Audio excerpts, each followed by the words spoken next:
And welcome inside the Backstage Pass. It is another day, another show, and I always tell you we bring the best of the best here on the Backstage Pass, powered by the Sports Guys podcast.com and presented by our friends over at there at Bangtail Whiskey and, of course, Honky Tonk Texas. You can also check us out at hightidecountry.net. 5 days a week on that very internet radio station. And of course, if you ever miss shows, those are the websites to go to, as well as YouTube, Twitter, and Facebook, always live on there too. And definitely staying busy this week. Football season just 2 weeks away. Hard to believe we're going to be back at Cajun Country. Another high school football season coming up here. Pleased to welcome back one of my show favorites. I think it's Jesus. No, he is amazing out there. The single is called I Think It's Jesus. One of my show favorites, Kelly Lang, to the program. Kelly, how you doing? I'm wonderful. Thanks for having me today. Well, good to see you here too. Well, I tell you what, big project. Let's start right there. We were talking before the show. Comes out this week on Friday. Dragonfly. This is really cool music. I've not heard the entire album yet. I Think It's Jesus is fantastic for the single that came out July 7th. Tell us all about this. Well, it is a collection of old and new songs. Some things, 9 of the songs of the 12 I wrote or co-wrote a couple of those. Some songs I pulled from way, way back that fans might not know, a lot of my past things. I recreated them and brought them forward to this project. It's not a gospel album per se. It's more of an album that makes you go, or just kind of pause and think there's a bigger power here. And then I also recorded Amazing Grace, Go Rest High on That Mountain, and Jesus Loves Me. So there's a collection of old and new, a mixture of different types of songs that, I don't know, all of these songs move me, and hopefully they'll move the listener as well. Yeah, your music always moves everybody, and you've done a lot with producing and songwriting, singing itself too, and just writing for so many great people. Your songs have cuts been picked up. Ricky Skaggs, the Oak Ridge Boys. I mean, Crystal Gale, Lori Morgan. I mean, some of the greats out there. What is it about songwriting that really kind of drives you into that particular lane? I think it chooses you. You don't choose it because it is not an easy thing to do. It makes you pause in your life, and you have to be quiet, and you have to be, very honoring of words and music and melodies being given to you. There's different ways of writing songs. You can make an appointment and meet up with another writer and have coffee and talk about fun things, and maybe a song will come about. And I can do that. But my favorite type of songs that I write have come to me like in a dream, or if I'm super, super relaxed and in the swimming pool or whatever, and then I get really quiet and I hear melodies or I hear lyrics coming to me. And those are my favorites because I feel that they've been inspired.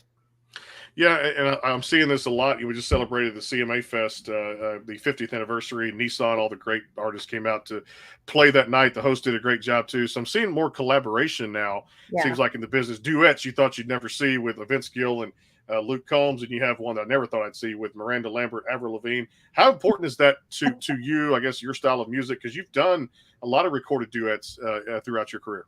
As a matter of fact, I'm in the studio. I was there yesterday and coming in this next week. My husband, T.G. Shepherd, and I are going into our second album together. We love to sing together. We're very different. I just innately know words to songs, and he's a very lyric-driven person. He has to read it on the paper, and even if I wrote the wrong word down, he'll sing it. It's kind of funny. But I love collaborations. I like to hear different voices with other, people, and it shakes things up a bit. I'm one to go back in time, and I love to hear old classics remade again. I recorded old soul songs, old classic, Gladys Knight and the Pips and Frankie Valli things. And I just love to hear old music brought today in fresh light, and all of these collaborations just add to that. One of my favorites out there, and you've actually collaborated, recorded some duets with him, and iconic figure in country music, Lee Greenwood. What was it about just working with, just the golden voice, I say, of country music? There's many out there, but very few, such as the great Lee Greenwood. That was a huge thrill for me. I had been doing these little things called Throwback Thursdays. I don't know if you ever saw them or not, but I would get my guitar and sing every Thursday. I just have a passion for classic country music. And I would tell a little story about behind the scenes of who wrote it, why they wrote it, when it came out, that kind of thing, and sing part of the song. So I sang It Turns Me Inside Out, but I couldn't play it very well on guitar. But that collection of songs that I couldn't play really well, I ended up recording on an album called Throwback. I ran into Lee, and he says, "Hey, I heard you recorded my song." And I said, Yes, I was surprised he even knew. He goes, why didn't you invite me to sing with you? And I thought, because wow, I honestly thought he was just being polite. Next thing I know, he had called the producer and he says, I'd like to come in and sing. And he put his voice on it and then surprised me when I walked into the studio the next time he was in there. And then he offered to play saxophone on several of the tracks on that album. So it was a gift from above that I did not see coming, but boy, do I cherish that album. I loved your talking about this before the show a little bit. The Shades of K album, so many great songs on there too that I just love so much. With Bluer Than Blue and Run to Me and all these great songs. Really great highlights. Hit on some of those for this particular record because a lot of songs are really popular amongst your fans too. Yeah, that's the first album that I started working with a gentleman named Buddy Hyatt in the studio, and he's really allowed me to grow my voice, and he's been very patient with me to learn what style I find best, suited for my voice, and so that's been fun. That was the first of many projects that we've done together. Those particular songs, I end up. You hear them everywhere. You hear them getting your car washed or at the grocery store or something. So that started my love for recreating older songs. One of my favorite songs that I did on that album was "Run to Me" by the Bee Gees. And I hate to sound like a name dropper, but I'm really close friends with Barry Gibb of the Bee Gees. So I've recorded a few things of theirs, and most recently, I am on Olivia Newton-John's last album that she put together before she passed, called Just the Two of Us. And she and I recorded How Can You Mend a Broken Heart? And it's on the album with Mariah Carey and John Travolta and Barry Gibb and Paul Anka. I mean, just huge artists. I'm just so blessed to be on that project. But again, another collaboration, and it wasn't meant to be a duet to begin with, but I had heard Olivia and Barry sing that in concert before as a duet, and I just thought, that is so sweet, and even more bittersweet now that she's passed, for us to sing that together. And yesterday was the 1-year anniversary of her passing, which is very, very strange how fast time goes, isn't it? Very strange to not even look back and remember the day that it was all over the media and stuff. And you say to yourself, you stop yourself in your tracks. Is that real? Did that really happen? And we're very, very close friends, and I'm not over it yet. I still hear her in my head a lot, and she was a strong supporter of my music and just as a friend. I mean, she was very thoughtful, very caring and loving, and I couldn't ask for more. Just a great person, one of the all-time greats out there too, iconic singer, no doubt. Off that record too, there was one that really struck me that I love so much, which led off at the record. And I always say those first songs really set the tone for an album, such as you did with Shades of K. You Don't Know Me. What was the backstory of that one? I did that song on, I think it was Nashville Now many years ago. And that was the first song of that genre and that era that wasn't super country, that I felt really safe in or it was just orchestrated. It was very lush. And that's like the first song that I did publicly that I thought, this is more my style than really stone country kind of thing. So that just impressed me along the way. Ralph Emery, I don't know if you remember his name, but Ralph called me, and he was never one to compliment many people, but he called me when I performed that song. He goes, that's the era that you need to be sitting in, so I took that as a cue, and I kind of have gone down that path, and I've enjoyed it ever since. I'll tell you what, it's a great album too. We'll talk about a couple of songs off of there too, and definitely want to get on the single out there, Dragonfly. This Friday comes out here, August 11th. Can't wait to hear that music, and really it's just continues from the great Kelly Lang here on the Backstage Pass. We'll take a quick time out. Word in for Bangtail Whiskey, folks. If you haven't tried it, it's just immersing itself in Texas now in Total Wine and Specs, and I love mixed drinks out there. But you can actually shoot it straight, bangtail.com or easyliquor.com. Thanks to our buddy Brandon Bing out there. And, of course, Honky Tonk Texas, honkytonktexas.us. Randall King was just playing down there a few weeks ago. Johnny Lee played down there, and we always know Texas music down here. We get the greats from our good friend Derek Billingsley. Check out honkytonktexas.us. More with Kelly Lang. We'll talk about the single coming back, and, of course, some albums off some great records. You might have heard of them called Old Soul 1 and Old Soul 2. Coming back here with Kelly Lang, it is the Backstage Pass. Hang tight. Go behind the scenes with some of the biggest artists in music today with the Backstage Pass, powered by the SportsGuysPodcast.com. Join Brandon Morrill and his co-host Kirsty Krause as they talk to rising stars and legends about their music careers. Listen to their latest tracks and learn fun facts about the men and women behind the music you love. And be sure to tune into the Backstage Pass Monday through Friday from 3:30 to 6:30, powered by the SportsGuysPodcast.com. And welcome into the Backstage Pass. The Bangtail pour is comprised of a sweet corn mash base. The front has a subtle sweetness and not too sharp. It has notes of a medium char or white oak for a smoky flavor in the middle, and the tail has a super smooth and warm finish. And back here on the show, the Backstage Pass, again, HighTideCountry.net, and also powered by the SportsGuysPodcast.com. A few weeks out from high school football. Looking forward to that for 10, 11 weeks. I hope my voice can hold up for that long after you do a 3-hour game. It's mind-boggling and very tiring, but we love doing given coverage for our local athletes here. Back here with Kelly Lang on the show. Appreciate you being here with us today. You know, I got to ask you about this single because I really enjoy this. It came out July 7th, and it was one of the first things that I heard when it came out. I think it's Jesus, and it really is a beautiful side of what you've put out vocally, instrumentally when you went in the studio. This is just such a beautiful song and has so many great connections, Kelly, to the country music fans, gospel fans.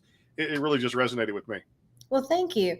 You know, it's a song about the human being experience. You know, it's a spiritual realm that we are surrounded by. I didn't write the song to be, beating up people over the head with scriptures or Bible phrases or anything. I just wanted it to be where people could go, that what could be a coincidence, like seeing a random feather when there's no birds around, or maybe seeing a cardinal when you're thinking about your loved one that might have passed, or random coin or something. These are all human being experiences. And you know, I was just trying to make a connection to go, what is all of that? Is something from above maybe connecting us all together? It's a form of uniting us. And I just was bold enough to call it, well, I think it's Jesus, you know? So it has been so well received. And so many people have been sending me beautiful stories, telling me how this song has affected them, or that they planned on, playing this for their parents' funeral even recently. And it's a song that just gives you hope, and it lets you know that you're not alone. You know, the project you did, I believe it was, they were going back, this is probably the COVID spring 2020, somewhere in there, but the classic children's album, was it called Lullaby Country? I remember that too. Give us an update there. And I know I saw it in Cracker Barrel Heaven because we all love to eat Southern food down here, and that's just a good place to go. So I caught it there. You were there this morning. How's that doing? And I know it was a big hit for you, called Lullaby Country. Is probably still out there, or your website too for purchase, KellyLang.net. Really beautifully well done. And I think it was just a great children's album. Well, it's interesting that you say that. There's one song off that project. I wrote that whole lullaby project for my daughter, Peyton, who is now 31. She was a baby when I wrote it. But there's one song from that project that I have brought forward to this new album called Dragonfly. The song is called You're a Miracle. And it's all about my daughter, but it could be a love song. It could be something to your husband or wife or whatever. But again, I've taken all these tracks and I've just repurposed them and just changed it from what was a bluegrass feel to more of a lush orchestrated feel. And it changed the whole dynamic of the song. I can't wait to share it with you. Can't wait. I'm excited for Friday to come out too, because I've got the Apple Music and the streaming stuff. So it just hits me right there. And then boom, I get all these updates that it's out. I just log on and start punching up stuff and listening to. Well, this is going to be a pop-up album. Nobody even knows this is coming. So I cannot wait to share it with everybody. I'm looking forward to it. Take me back to one of my favorite records. And we talked about this in Nashville at CRS when Kirsty and I were there at the Omni. Old Soul 2 was 2022, just last year. And Dreams off of there really had a good feel for me and just really spoke to a lot of people that I had talked to in the industry. And that was off the Old Soul 2 album. Right. Oh, well, every cut on that album is basically the same thing. I had recorded Old Soul 1 because these are all songs that my mom loved growing up, and she played them in the house all the time. And there was so many that I hadn't gotten to that it just dumped into Old Soul 2. You know, Brandon, I could do Old Soul 10, there's so many songs that I just really love. And Dreams happens to be one of those. It just brings me back to a really safe time in life. You did, and from that first record, I was going to back up, and there was another one. It just made me feel like, and of course, I've got my perfect, person in my life, my partner. I love my wife so much, and we got a little baby girl we're sharing our life with now. Let's Stay Together off that first record that really just started to really talk to people out there in the music industry, and especially for married couples and things like that. Very special moments in their life. Yeah, when people all around you are crumbling and breaking up, just the concept of staying together is really unique. PG and I have been together 23 years now, so that song speaks volumes to he and I as well. I love that one too. Also off that record, which is amazing because it makes you think about life in so many different ways. It was a song called Every Breath You Take, if I'm correct on that title. Beautifully well done, and it makes you think about life in general, right? You're right. When you're having to wear masks, every breath makes a big difference. Well done on the writing too. You did a deluxe edition single. We probably didn't touch on this last time we were in Nashville doing it. I'm Not Going Anywhere. I'm correct on that title too. Tell us a little bit about the arrangement there in that particular single, because I really enjoyed that song as well. That song was written many years ago. I'm going to say maybe 18 and a half years ago. And I wrote it after I was watching a friend take care of her husband who was in hospice. The nurses were there to take care of him, but I noticed the only time he felt really comforted was when his wife would say, "Honey, I'm not leaving. I'm not going anywhere." And then he just softened. And I thought, man, if you could bottle that would be amazing. And then I thought, wait a minute, I can write about it, So I wrote about it, and I never even told her why, or, I just kept it to myself. My husband, TG, and Crystal Gale ended up cutting that as a duet. And I actually was very comforted by my own words, strangely enough, when I was diagnosed with breast cancer. And when I was really having a rough day, TG says, "Honey, I'm not going anywhere. I'm right here." And I'm like, oh, wow. So fast forward 16 years after I wrote it, Ascension Hospitals picked that up for a national commercial. And it was revisited, and I re-recorded it. And again, did it more in a less orchestrated version of it than I did originally. And I'm just now, it was on an album many years ago, but this new, more full sounding album, version of the album is going to be on the Dragonfly album as well. It's the second time it's attached to an album, but the first of this particular version of it. So I'm really thrilled to be able to allow people to hear that on this project. Ready for it, no doubt. Hey, I mentioned Oklahoma because that's where people can hear us at hightidecountry.net, just outside Oklahoma City. You were also a member of the Oklahoma Hall of Fame. We were talking about this too. You've done so many different awards and distinctions and recognitions in your career. That has to be kind of right up there with that North American, I know, that Country Music Hall of Fame. And really cool to have just a great response out of the state of Oklahoma, right? Well, I love being an Okie. I was just there last weekend, and I just adore being from there. I still have a lot of family there, and I love to go back and visit. My aunt owns the McGehee Catfish Restaurant in Marietta area, so that's a pride of my family. I want to go back and mention that I also wrote my autobiography about my breast cancer experience, and that is also called "I'm Not Going Anywhere." So I'm 18 years out from that experience, and I have a lot of encouraging things to be able to help people with. So if somebody's looking for that, that's on kellylang.net or Amazon. I love that too. Make sure you go check that out too. You did so many great spins on so many great songs, and the duets, collaborations we talked about. One off that Old Soul 2 record was the legendary song Midnight Train to Georgia. How much fun was that to go in there and put your man, my mom literally played that song every day as a child, when I was growing up. And I thought I was Gladys Knight at one point. So to go in and hear the horns and hear the band, when you're here in Nashville and you go in the studios, you only get to play. They only get to play songs that people have written, and some better than others, But when you get them to play these old classic songs that they probably thought they'd never ever get to play on, it lights them up. I mean, all of the band members were so happy, and it's fun to revisit and remember where you were when it came out. That song in particular has been 50 years since the original came out. I just realized that this last week. Unbelievable how time flies, no doubt. You say those, it's like yesterday. It's just, man, that's just one of the best songs ever to hit music too. All right, tell me about this. I know you're keeping my buddy TG in line. You always do. No doubt, you know, he's not. That's not possible. He's a wild man.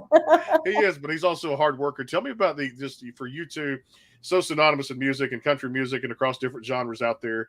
You stay busy. Is there a key to longevity in this business? You know, we have so much in common. I mean, like right now, as I'm speaking to you, he's in the other room doing video things. So we have so much in common, so many traits in common that when he comes in off the road, or if I come in off the road, we don't have to speak really, but we do obviously, but I know where he's coming from. I know what he's been doing. And I understand it's a stressful it's not a stressful relationship. It's a stressful job. And we just have empathy for one another, but we have so much in common as far as like the type of movies we like and music and places to eat. And we're just really best friends as well as being married. And I can't recommend, you know, marriage for everyone per se, but it is really amazing for he and I. It's a great partnership, no doubt, too.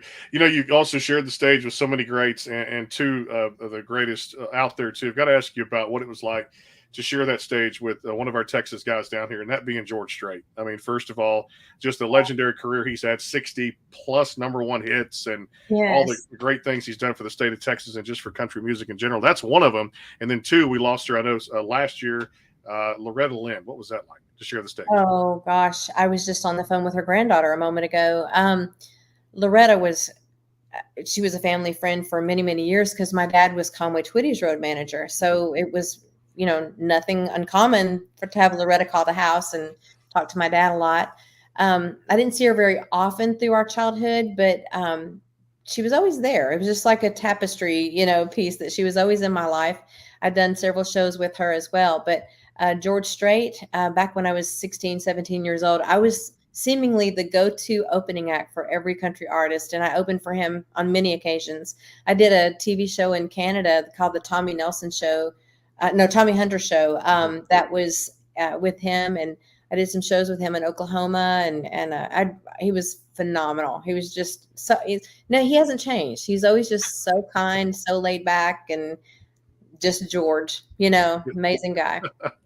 Texas legend, no doubt. We'll take our final time out here, a final segment coming up with Kelly Lang. We'll do our little rapid fire, kind of figure out what's been going on the TV, you know, what foods they're getting into now in the house there, what they're cooking, all that good stuff. And if you have a question, feel free to leave it in the comment box. I'm glad I made you chuckle because you never know what's going to come out of rapid fire there too. It's not in my kitchen, I can tell you that.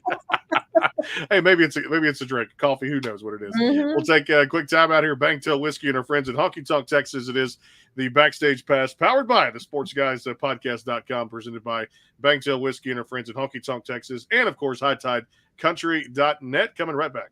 Go behind the scenes with some of the biggest artists in music today with the Backstage Pass, powered by the SportsGuysPodcast.com. Join Brandon Morrill and his co-host Kirsty Krause as they talk to rising stars and legends about their music careers. Listen to their latest tracks and learn fun facts about the men and women behind the music you love. And be sure to tune into the Backstage Pass Monday through Friday from 3:30 to 6:30, powered by the SportsGuysPodcast.com. And welcome into the Backstage Pass. The Bangtail pour is comprised of a sweet corn mash base. The front has a subtle sweetness and not too sharp. It has notes of a medium char or white oak for a smoky flavor in the middle, and the tail has a super smooth and warm finish. And back here on the show again, the final segment with Kelly Lang here on the Backstage Pass. You can also check us out at HighTideCountry.net. And, of course, football season just a couple of weeks away at the SportsGuysPodcast.com, CajunCountryRadio.com. We always have fun with that. I want to ask you this because I remember you telling me a while back, I think I read somewhere, and you hit me over the head if I'm wrong here. You did some things with oil paintings. Are you still doing that? And I know several big-time celebrities have them in their residences, their homes. Yes. I haven't painted in a while.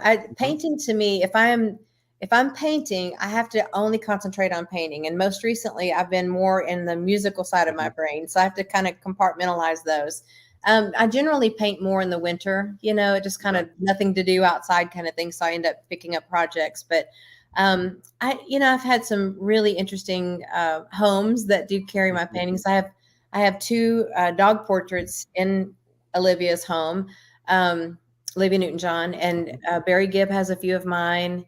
Oprah Winfrey I painted her dog Sadie for her. So just a few. I don't know Oprah, but I know it's in her home. So there's that.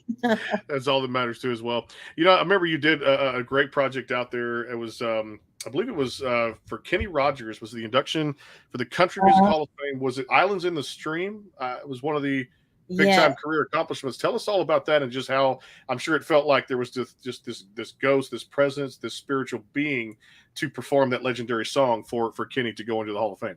It was wild. I have to be honest. Barry Gibb, who wrote the song, asked if I would please sing with him. He and I had sung before together a few times, so he felt really comfortable, being that I was friends with a lot of people in Nashville, and he was excited to meet people that we knew. And so we came into the Country Music Hall of Fame, and nobody knew Barry was even there. It was really exciting. What was funny is that everybody in the country music field was dying to meet this rock legend. And Barry is a very sweet, sensitive man, and he's very overwhelmed with excitement to meet all of these country artists. So he felt like he had hit the jackpot when he got to walk out on stage and meet his legend friends. Like Bobby Bare was there. He was being inducted that same night. And of course, Kenny, Barbara Mandrell, Garth Brooks, all of these people were in the audience. Although I know them, that was very intimidating that night to sing with him. And it was just a highlight reel for me, and to see Kenny smiling. And then the night after that, I believe we sang that on the Grand Ole Opry together too. So that was, it was a wild week. I have to be honest with you. It was out of my wheelhouse for sure, but what a blast.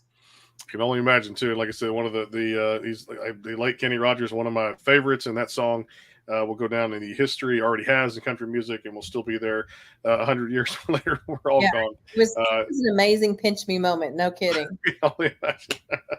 Pinch me, no doubt too. I think it's Jesus across all the digital platforms. Excited about Dragonfly this coming Friday, August the 11th. So make sure you guys go download, go stream, and enjoy all this great music that Kelly has put out there for us here. All right, let's do a little rapid fire, because I want to. We mentioned about food, and I know sometimes it doesn't come from my kitchen unless I'm able to snatch up a few things here and there. It's too much probably takeout. But for you guys, when it comes to maybe bringing food to the house, coming off the road, what do y'all like to eat, maybe separately and then together? Well, like I said, we have so much in common. We end up we have a favorite pizza that we like, barbecue chicken pizza together. Separately, he'll eat a fried bologna sandwich at our favorite place here on the lake, and I'll end up doing lobster ravioli in a salad. So that's our go-to.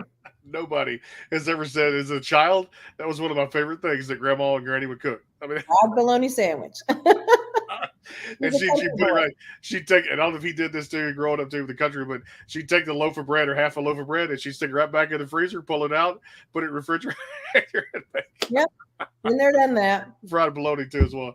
All right, last show you got to binge watch together. Oh goodness, we watch a lot of shows together. Pass. Okay, pass.